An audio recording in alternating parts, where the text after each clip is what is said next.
You've spelunked into the Mat Cave. Hello, everybody, and welcome into this week's episode of the Mat Cave. Thank you all so much for spelunking on by. This week, we had some football games, and two of them went really well.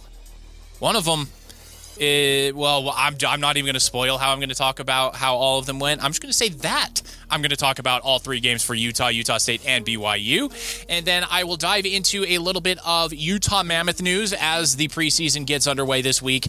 And then I want to talk a public service announcement for arena shooters and how different roles treat other roles. So get ready for that little bit, that I guess TED Talk I'll have for you towards the end of this episode. So thank you all so much for being here. I appreciate each and every one of you. Please, please, please, as I ask you every week, hit that like button, subscribe, comment 5 stars, wherever it is, however you listen. Helps me out a ton, and I can't thank you enough for everything you've already done for me for these past 5 2/3 years, believe it or not. We're coming up on 6 years. I was talking with my friend yesterday, and he's like, how long have you been doing that? I was like, well, let me think. Yeah, I've been doing this for 5.5 years, and we were both like, oh my gosh, 5.5 years. Yeah, 5.5 years. So thank you all for being here. It's been a blast, and I'm going to continue doing it. So, and my weekly challenge to you, when I remember, please share this show with just one person that you think will enjoy it. I don't need you to blast me on social media. I would appreciate it, but that's not what I'm asking you. Just one person that you think would enjoy the program. That would mean a lot as well. So thank you all for being here. You can find me on Facebook, The Mat Cave Podcast, YouTube, The Mat Cave Podcast, all one word, as well as on TikTok, The Mat Cave Podcast. I'll do my best to try to increase my posting there, but don't expect any miracles. I'm barely good enough at posting every day on Facebook and Instagram as it is. So we'll see how TikTok goes. But that's where you can find me. And, of course, wherever you love to listen to your favorite podcasts, I am now there as well. Took me a long time to get there, but I'm there. So thank you all, and let's dive into it. Let's start out with the early game, the big noon kickoff in Salt Lake City, Utah. That would be Texas Tech visiting the University of Utah. So, boy. If only the offense showed up with as much energy as everyone did for the big noon kickoff show. That would have been great. Sometimes it's nice to be right. Other times, I really did not want to be right. And this is one of those times where I didn't really want to be right just yet.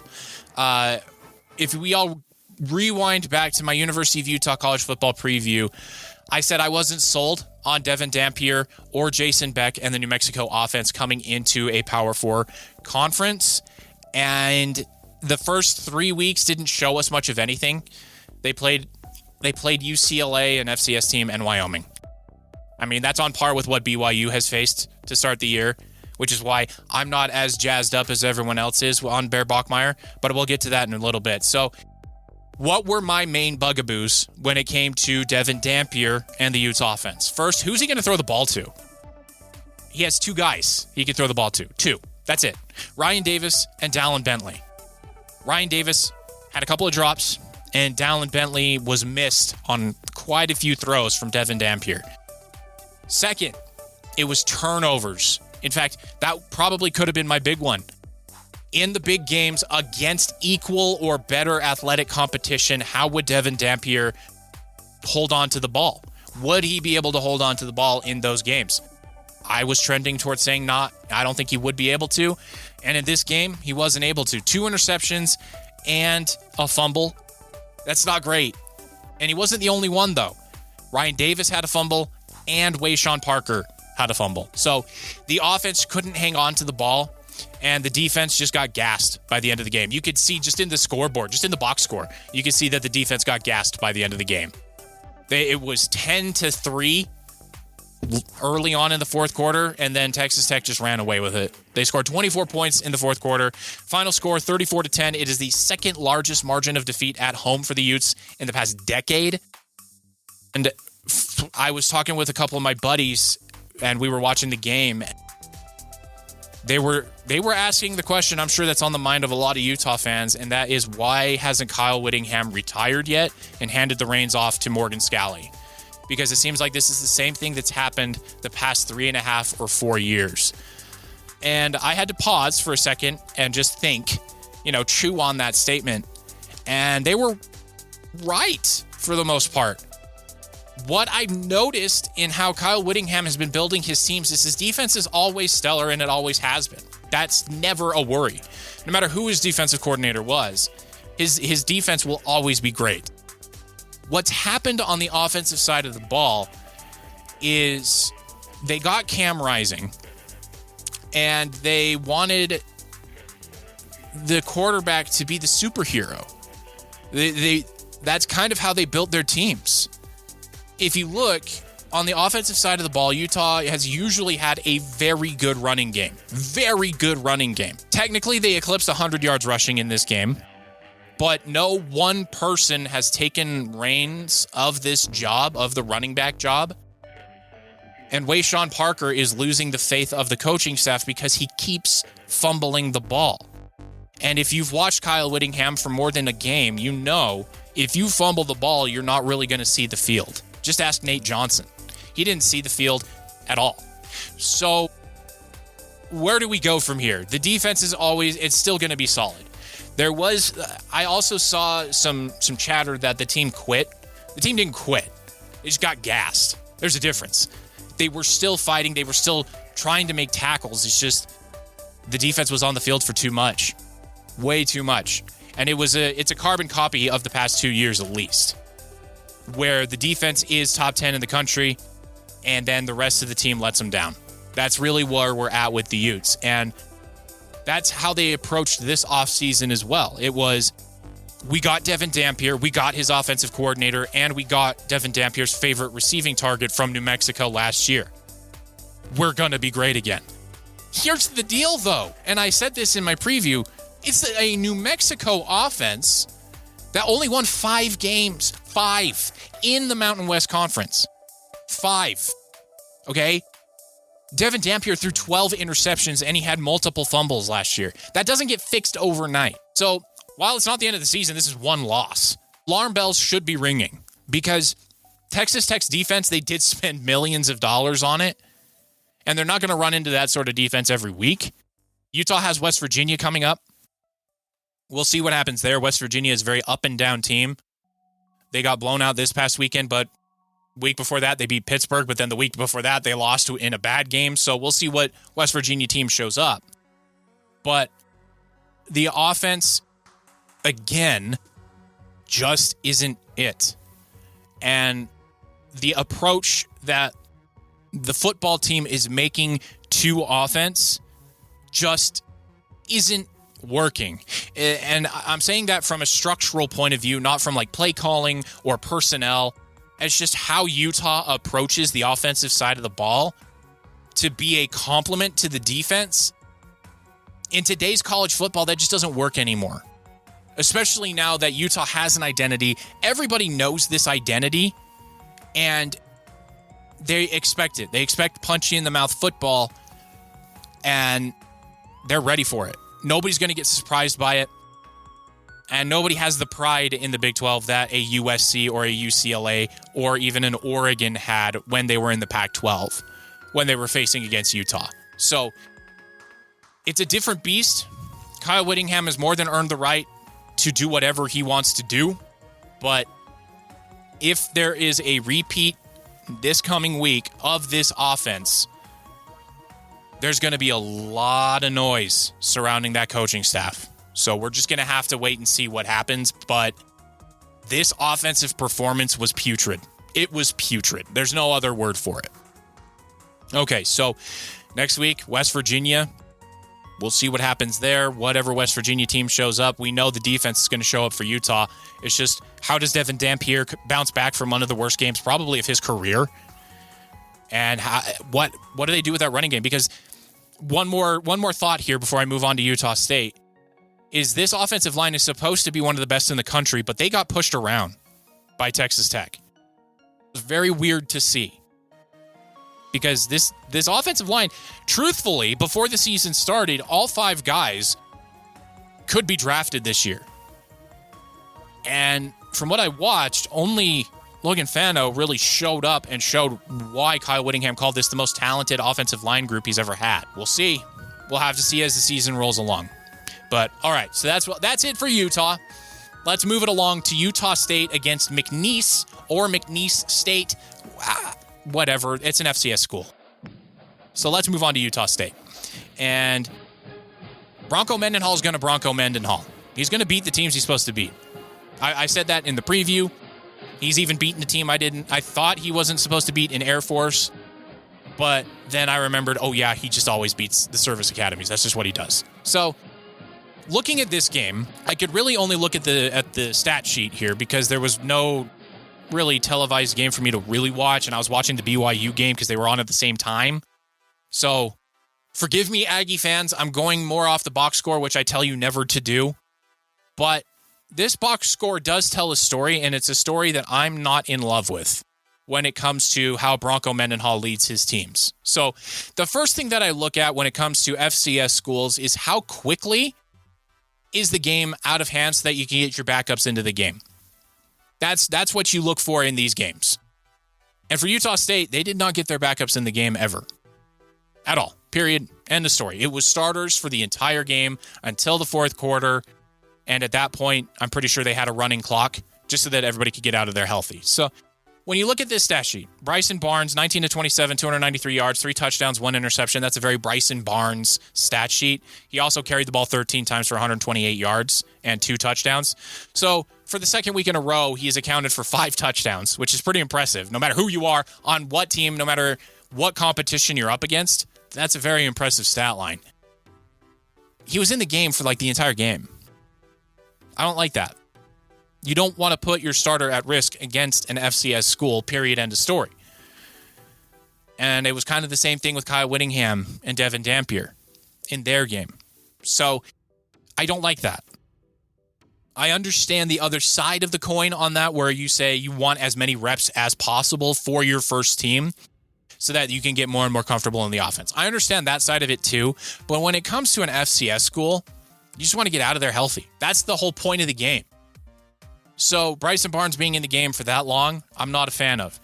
And then the running game as well. I mean, Miles Davis, he is a fringe power 4 talent. And so him carrying the ball for 13 times, 118 yards and a touchdown is expected. But then when you go further down the depth chart, you got Noah White, Javen Jacobs, but he fumbled the ball, and Bronco Mendenhall is kind of the same coach as Kyle Whittingham. I know Utah fans don't like to hear that, but they are cut pretty much from the same cloth. And so Javen Jacobs didn't really see the field after he fumbled. So when I look at this team, and then the defense, it's not a very long stat sheet. That means it was the ones. There were no 2s in there. I don't like that. That's a very Bronco Mendenhall thing to do. And that's unnecessary risk for your team. Utah State ultimately wins this game 48-7. Obviously, they were always going to win this game. I mean, it was never in doubt. Next up, you have to go to Nashville and face off against a very, very, very, very hot, like scorching hot Vanderbilt Commodores team. Good luck there. Maybe they'll overlook the Aggies and the Aggies can sneak one out, but it's a Bronco Mendenhall-led team. They lose to the teams they're supposed to lose to. And then in big games where it's pretty even, they lose those games too. So overall, Utah State did what they needed to do, 48-7. They have 3 wins. I pegged them at 4-5. As we look at the rest of their schedule, obviously it's Vanderbilt next, but then we get into conference play en masse. They have to travel to Hawaii, but that's 2 weeks after Vanderbilt, so that's fine. And then they have a very weak-looking San Jose State team, a surprisingly stronger-looking New Mexico team than I thought. Nevada. I almost said Nevada. It's Nevada. Who knows with them? They're up and down every week. UNLV is the favorites, in my opinion, in the conference. They have to go to Vegas for that one, so that's a very big game. Fresno in Fresno, California, then at home to Boise to close out the year. Boise's having a down year, and they still only have one loss. So can Utah State get to bowl eligibility in year one of Bronco? No. I'm saying that right now. No. The rest of the season is going to be very difficult for Aggies fans to watch.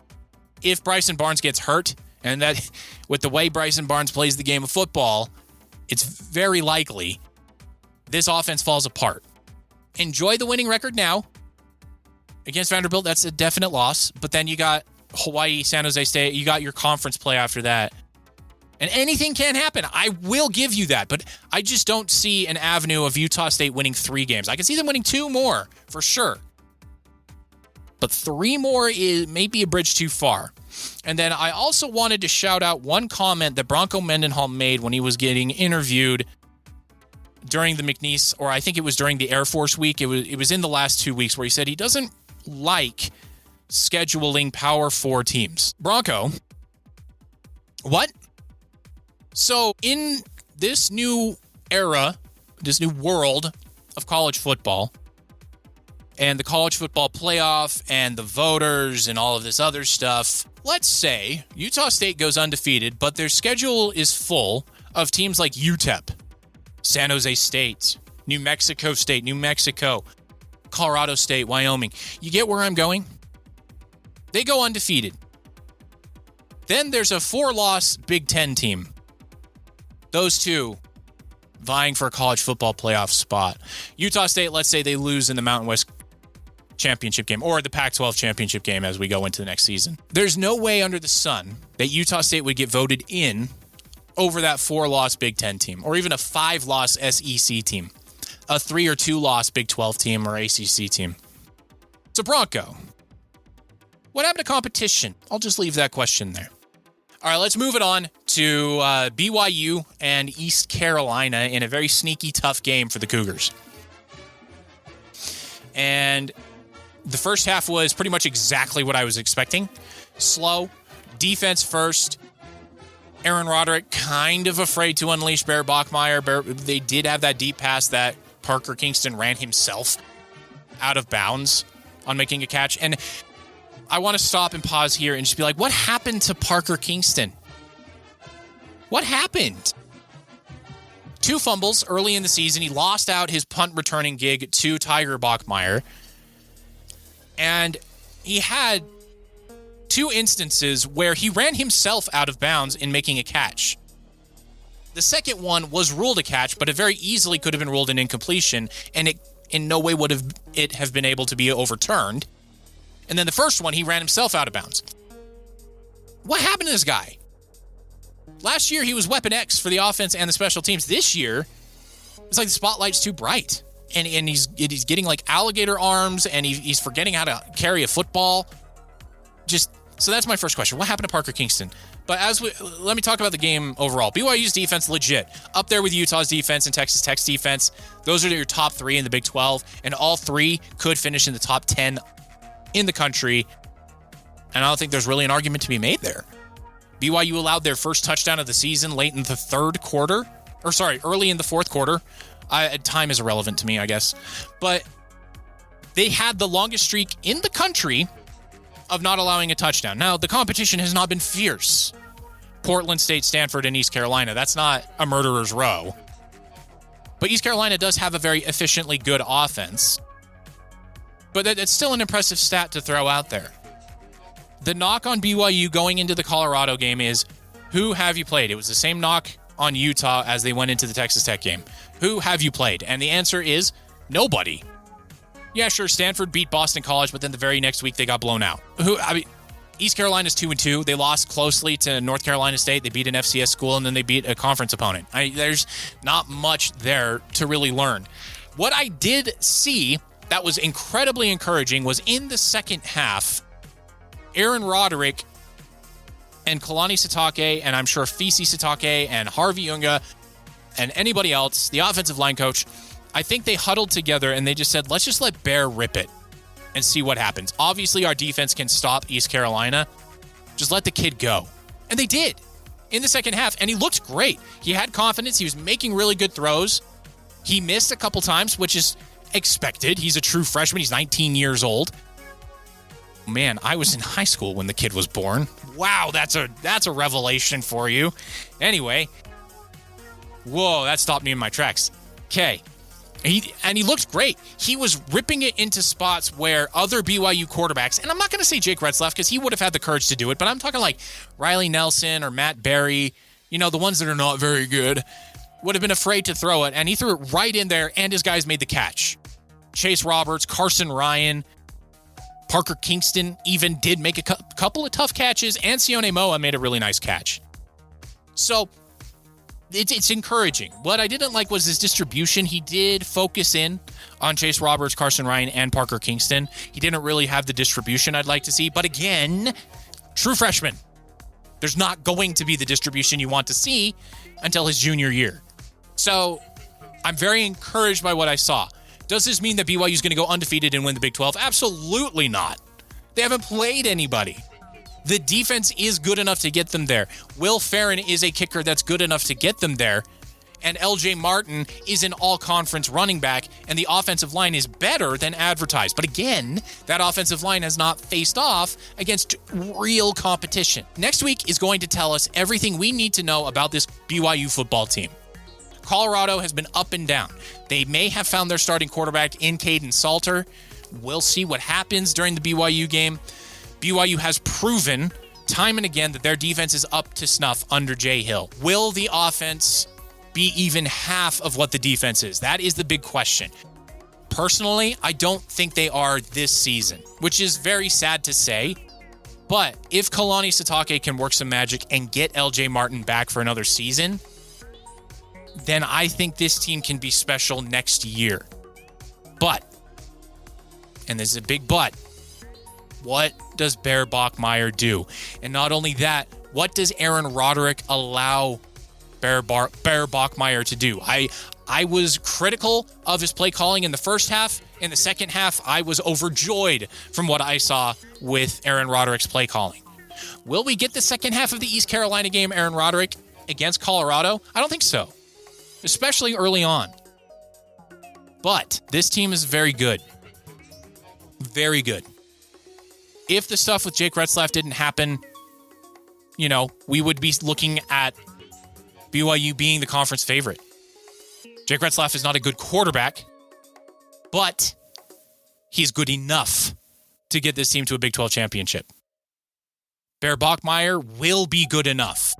And what will be very interesting is when Ryder Lyons comes back from his mission, and it will be what? I think Bear will be a junior that year, so Ryder Lyons will be a freshman. So that's a pretty good succession plan Kalani Sitake has set up for himself if he can keep everybody in this new era of the transfer portal. Overall, I think BYU will win more games than they lose, but they're not going to go undefeated. I know that's what everybody is trumpeting. Everybody is dancing in the streets in Provo. Let's pump the brakes and remember, BYU hasn't played anybody. And Utah didn't play anybody, and they ran into Texas Tech. Colorado, this is a revenge game for Coach Prime. And he's going to be coaching his team as such. But this game will show us a lot. So that's where we're sitting with BYU, Utah State, and Utah. Let me know if you agree. Let me know if you disagree on those socials. That is where we are with those teams. Really quick update for the Utah Mammoth. Have you seen that new practice facility? It's really cool. It's even the talk of the team.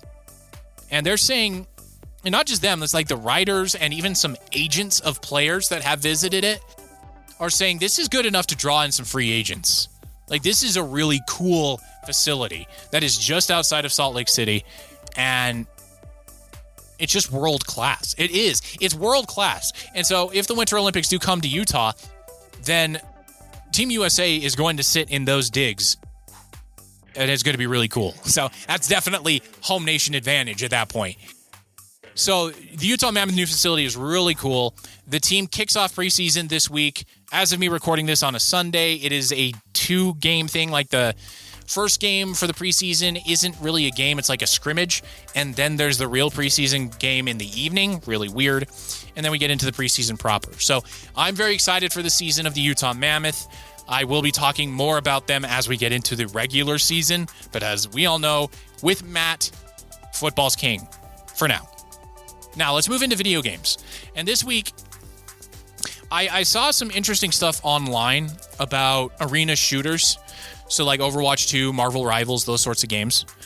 And how gamers tend to point the finger.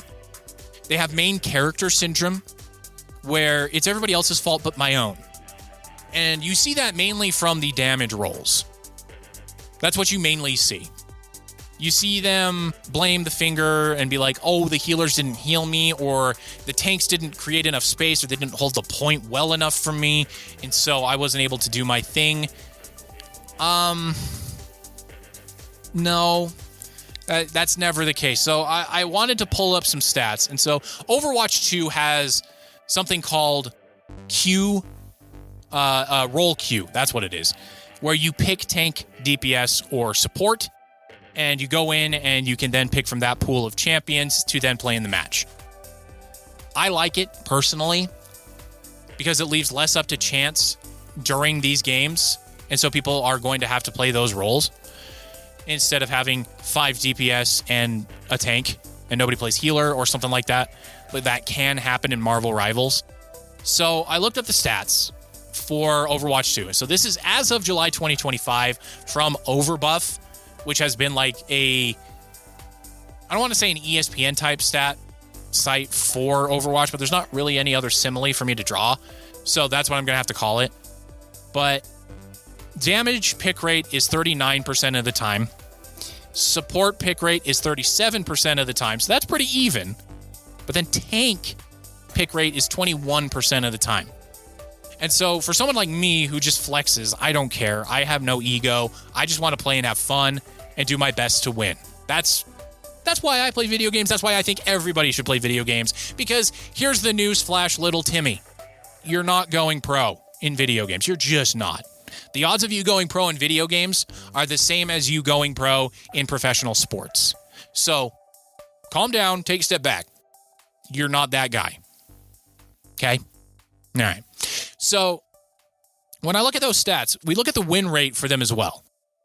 Guess what has the highest win rate in those roles? It ain't damage. It's tank. Tank wins 50.53% of the time in their win rates for people who play that role, whereas DPS is 49.67. So not even a full percentage point, but that is a very interesting statistic. Because who are the roles that are most likely to turn on their teammates, or forgive me for saying it in this way, but in video game parlance, flame their teammates? It's the DPS role. Those are the ones that are most likely to flame their teammates because they've never played the other roles. They don't understand how the other roles are supposed to play. And so they freak out whenever they can't do what they think they should be able to do. And so it makes the game, I don't want to say unplayable, but unpleasant to play in unless you mute all, which is not why people play multiplayer games. Sometimes I do want to talk to random people and be like, hey, let's play this game. Let's have some fun. Let's chat, you know? And so when you have these kids flaming, it's just like, hey, Timmy, take a step back. You're not the main character here. In Marvel Rivals, there's 6 of us. In Overwatch, there's 5 of us. So you have 4 teammates or 5 teammates. And so calm down, play the game, do it to the best of your ability. If you don't win, you don't win. It's not do or die here. You don't win, you don't win. You take lessons learned from the game. Oh, I didn't know these characters interacted in this way. Oh, I didn't know my ability did this when I did that. Take that lesson learned and move on to the next game and have fun. You're not going pro. That's my PSA. That's my gaming public service announcement to everybody. You're not going pro. I understand being competitive. When I was younger, I was intensely competitive. Just ask my family. And I've learned from that. I have calmed down. I'm almost another person. When I was playing Halo 3 or Call of Duty Modern Warfare 2, I was loud, I was annoying, I was those kids in those lobbies. I was that guy.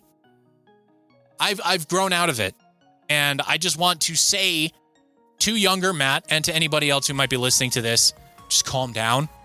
It's a game. Play it to have fun.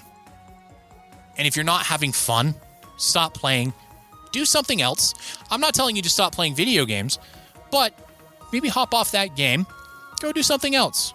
Make a sandwich, clean the toilet, take a walk around the house, I'm not saying go outside and touch grass either, but that does help. Take a break, take a breather. You'll be okay. All right, that's my PSA for video games, everybody. Thank you all so much for being here, and I will see you all next week when we spelunk back into the Matt Cave. Take care, everybody.